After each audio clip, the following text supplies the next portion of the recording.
சென்னை கிறிஸ்தவ கல்லூரி, அதாவது மெட்ராஸ் கிறிஸ்டியன் காலேஜ் அப்படின்றது ஒரு 186 வருடங்கள் பழமை வாய்ந்த ஒரு கல்லூரி. இந்த கல்லூரி வந்து இந்த தேசத்துக்கு, அதாவது நேஷனல் பில்டிங் சொல்றோம் இல்லையா, அந்த தேசத்தை உருவாக்குறதுல பெரிய பங்கு வச்சிருக்கு. இந்த கல்லூரிக்கு நிறைய எக்ஸ்டென்ஷன் சென்டர்ஸ் இருக்கு.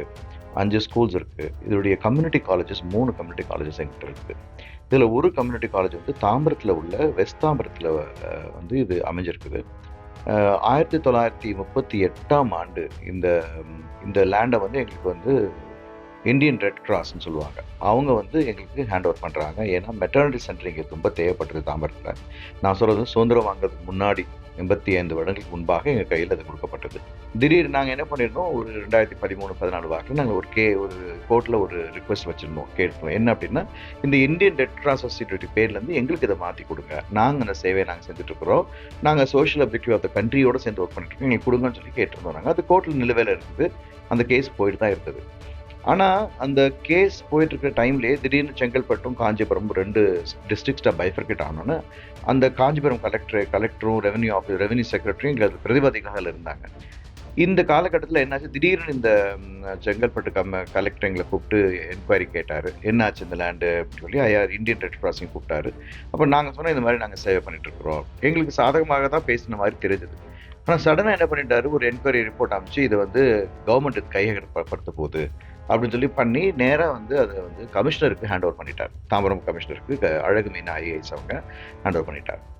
அப்புறம் நாங்கள் கோர்ட்டில் இது வந்து ஹைகோர்ட்டில் போயிட்டு சப்கோர்ட்டில் போயிட்டு அது கோர்ட்டில் நிலுவையில் இருக்கும்போது, சப்ஜூரிஸாக இருக்கும்போது எப்படி வந்து இது வந்து பண்ண முடியும்னு சொல்லிட்டு ஹைகோர்ட்டில் இதுக்கு ஒரு அப்பீல் ஃபைல் பண்ணோம். அந்த அப்பீல் அவங்க கேட்டுட்டு எங்களுக்கு இன்டர்ம் இன்ஜெக்ஷன் கொடுத்துருக்குறாங்க. சப்கோர்ட் வந்து இன்டர்ம் இன்ஜெக்ஷன் கொடுத்துருக்காங்க. ஹைகோர்ட் வந்து ப்ரொடெக்ஷன் கொடுத்துருக்காங்க. கடந்த டிசம்பர் மாதம் 20ஆம் தேதி வரைக்கும் எங்களுக்கு ப்ரொடெக்ஷன் கொடுத்துருந்தாங்க. ஆனால் 19th நைட்டு ஒரு 10:40 இருக்கும். திடீர்னு கார்பரேஷன் ஆளுங்க வந்து எங்கள் இடத்துல போர்டை வச்சுட்டு போயிட்டாங்க. தாம்பரம் மாநகராட்சி அப்படின்னு சொல்லி அந்த எல்லா எவிடன்ஸும் நான் கொடுத்துருக்கேன் உங்களுக்கு. நான் அந்த போர்டு வச்சுட்டு உள்ளேயும் போர்டு வச்சுட்டு அடுத்த நாள் காலையில் பார்த்தா எல்லாத்தையும் லாக் பண்ணிட்டு போயிட்டாங்க.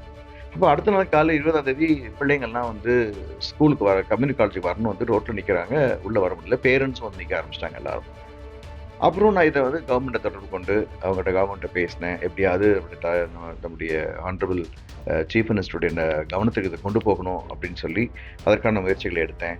கொஞ்சம் அந்த முயற்சிகள் எடுக்கும்போது சீல் மட்டும் ரிமூவ் பண்ணிட்டு போர்டை ரிமூவ் பண்ணாமல் எங்களை வந்து அலோவ் பண்ணாங்க.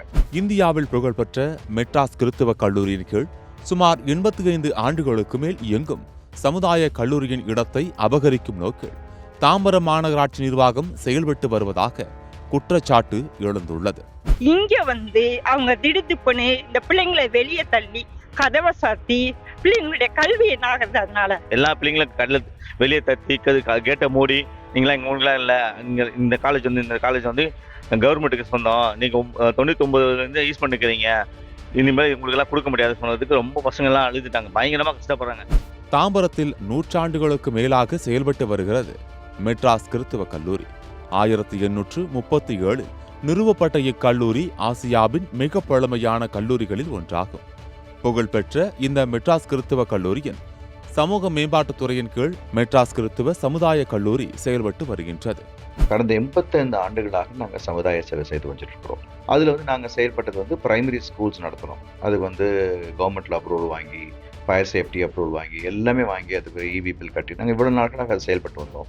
மெடிக்கல் பர்பஸை நாங்கள் ஃபுல்ஃபில் பண்ணோம் அப்படின்றதுக்காக பேராமெடிக்கல் எஜுகேஷன் ஆஃபர் பண்ண ஆரம்பித்தோம் கம்யூனிட்டி காலேஜ் வழியாக. இது எப்படின்னா, யூஜிசிலேருந்து நாங்கள் ப்ராஜெக்ட் வாங்கி ஒரு 56 லட்சம் அதில் வாங்கி நிறைய ஏழை பிள்ளைங்களுக்கு இந்த கல்வி நாங்கள் கொடுத்துட்டு வந்துட்டு இருந்தோம். ஏறக்குறைய ஒரு 700 பிள்ளைங்கள் அதில் பயன்பெற்றிருக்கிறாங்க. இளைஞர்களின் தொழில் திறன்களை மேம்படுத்தும் நோக்கத்துடன் செயல்பட்டு வந்த இந்த கல்லூரியின் இடம் இந்திய செஞ்சிலுவை சங்கத்திடமிருந்து மெட்ராஸ் கிறிஸ்தவ கல்லூரியால் பெறப்பட்டதாக கூறப்படும் நிலையில் இந்த இடம் தாம்பரம் மாநகராட்சிக்கு சொந்தமானது என வழக்கு தொடரப்பட்டு வழக்கு நீதிமன்ற விசாரணையில் இருந்து வருகிறது. இது வந்து கவர்மெண்ட் கையகப்படுத்த போகுது அப்படின்னு சொல்லி பண்ணி நேராக வந்து அதை வந்து கமிஷனருக்கு ஹேண்ட் ஓவர் பண்ணிட்டார். தாம்பரம் கமிஷனருக்கு அழகு மீனா ஐஏஎஸ் அவங்க ஹேண்ட் ஓவர் பண்ணிட்டார். அப்புறம் நாங்கள் கோர்ட்டில் இது வந்து ஹைகோர்ட்டில் போயிட்டு சப்கோர்ட்டில் போயிட்டு அது கோர்ட்டில் நிலுவையில் இருக்கும்போது, சப்ஜூரிஸாக இருக்கும்போது எப்படி வந்து இது வந்து பண்ண முடியும்னு சொல்லிட்டு ஹைகோர்ட்டில் இதுக்கு ஒரு அப்பீல் ஃபைல் பண்ணோம். அந்த அப்பீல் அவங்க கேட்டுட்டு எங்களுக்கு இன்டர்ம் இன்ஜெக்ஷன் கொடுத்துருக்காங்க. சப்கோர்ட் வந்து இன்டர்ம் இன்ஜெக்ஷன் கொடுத்துருக்காங்க. ஹைகோர்ட் வந்து ப்ரொடெக்ஷன் கொடுத்துருக்காங்க. கடந்த டிசம்பர் மாதம் 20ஆம் தேதி வரைக்கும் எங்களுக்கு ப்ரொடெக்ஷன் கொடுத்துருந்தாங்க. இந்நிலையில் தாம்பரம் மாநகராட்சி ஆணையர் அழகு மீனா எவ்வித முன்னறிவிப்பும் இல்லாமல் மெட்ராஸ் கிறித்துவ சமுதாய கல்லூரியை அதிகாரிகளை வைத்து கடந்த டிசம்பர் மாதம் 19ஆம் தேதி சீல் வைத்துள்ளார். ஆனால் 19th நைட்டு ஒரு 10:40 இருக்கும். திடீர்னு கார்பரேஷன் ஆளுங்க வந்து எங்கள் இடத்துல போர்டை வச்சுட்டு போயிட்டாங்க. அந்த போர்டு வச்சுட்டு உள்ளேயும் போர்டு வச்சுட்டு அடுத்த நாள் காலையில் பார்த்தா எல்லாத்தையும் லாக் பண்ணிட்டு போயிட்டாங்க. திடீர்னு வந்து கோர்ட்ல கேஸ் இருக்கும்போது தாம்பரம் மாநகராட்சியின் உதவியோடு 5வது மண்டலத்துல வந்து இங்க போர்டு வச்சிருக்காங்கன்னா என்ன காரணம்ன்றது எங்களுக்கு தெரியணும். மாநகராட்சி மேயர் மற்றும் மாமன்ற உறுப்பினர்களுக்கு கூட எவ்வித தகவலையும் தெரிவிக்காமல் சீல் வைத்தது பொதுமக்களின் மத்தியில் பெரும் கொந்தளிப்பை ஏற்படுத்தியது. அன்னைக்கு என்ன ஆச்சுன்னா, திடீர்னு வந்துட்டு பசங்க எல்லாரையும் ரோட்ல நிற்க வச்சிட்டாங்க.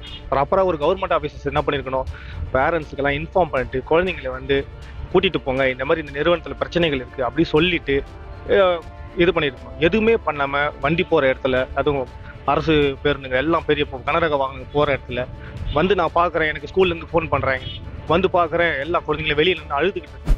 மேலும் சட்டத்திற்கு புறம்பாக நீதிமன்றத்தில் வழக்கு விசாரணையில் இருக்கும்போதே நூற்றாண்டு புகழ் பெற்ற சிறுபான்மை சமூகத்தைச் சேர்ந்த கல்வி நிறுவனத்திற்கு சீல் வைத்த தாம்பரம் மாநகராட்சி ஆணையர் மீது தமிழக அரசு உரிய நடவடிக்கை எடுக்க வேண்டும்.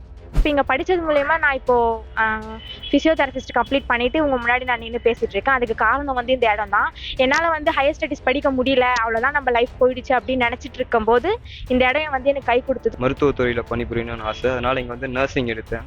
நர்சிங் வந்து நல்லா சொல்லிக் கொடுத்தாங்க, நிறைய லைஃப் ஸ்கில்லாம் சொல்லிக் கொடுத்தாங்க. அங்கே இருந்தது வந்து நான் சாதாரணமாக தான் இருந்தேன், இங்கே வந்து தான் என் லைஃபே சேஞ்ச் பண்ணாங்க. இங்கே கஷ்டப்படுற ஃபேமிலிக்காக உதவுற ஒரு இடம் தான் இந்த பிளேஸ் பார்த்தீங்கன்னா. ஆனால் இதையே வந்துட்டு க்ளோஸ் பண்ணிட்டாங்கன்னா அப்புறம் எப்படி படிக்க முடியும் என்னன்னு தெரியல. மேலும் சாதி மதங்களுக்கு அப்பாற்பட்டு கல்வி சேவையை மட்டும் நோக்கமாக கொண்டு அவற்றை அளித்து வரும் சிறுபான்மை கல்வி நிறுவனங்கள் எவ்வித தடையுமின்றி செயல்பட தேவையான சட்ட பாதுகாப்புகளை தமிழக அரசு வழங்கிட வேண்டும் என கோரிக்கை விடுத்துள்ளனர். இதை கையகப்படுத்தி இங்க அரசு அலுவலகம் நடத்தணுன்ற அவசியம் இல்லை அப்படிங்கிறது ஒரு கல்வியாளராக, ஒரு கல்லூரியை நடத்துகிற ஒரு பணியாளராக என்னுடைய தாழ்மையான வேண்டுகோள். இதை தொடர்ந்து இந்த இடத்துல நாங்கள் இப்படிப்பட்ட பணியை செய்வதற்கு தமிழக அரசு உதவியாக இருக்க வேண்டும் என்பது என்னுடைய கோரிக்கையாக தெரிவித்துக் கொள்கிறேன். கல்லூரி நம்ம அப்படின்னு தொடங்குறோம், எங்களுக்கு எந்தவித தொந்தரவும் தரமாட்டாங்கன்னு நினைக்கிறேன் நான். இதற்காக நாங்கள் வந்து கவர்மெண்ட்டை கேட்டுக்கிறோம், எங்களுக்கு சப்போர்ட் பண்ணுங்கள். நாங்கள் இன்னும் நிறைய ப்ரோக்ராம்ஸ் கொண்டு வரணும், நிறைய இடம் எங்களுக்கு ஹெல்ப் பண்ணணும், இண்டஸ்ட்ரீஸ் கூட லிங்க் பண்ணணும் அப்படின்னு ஆசைப்படுறோம்.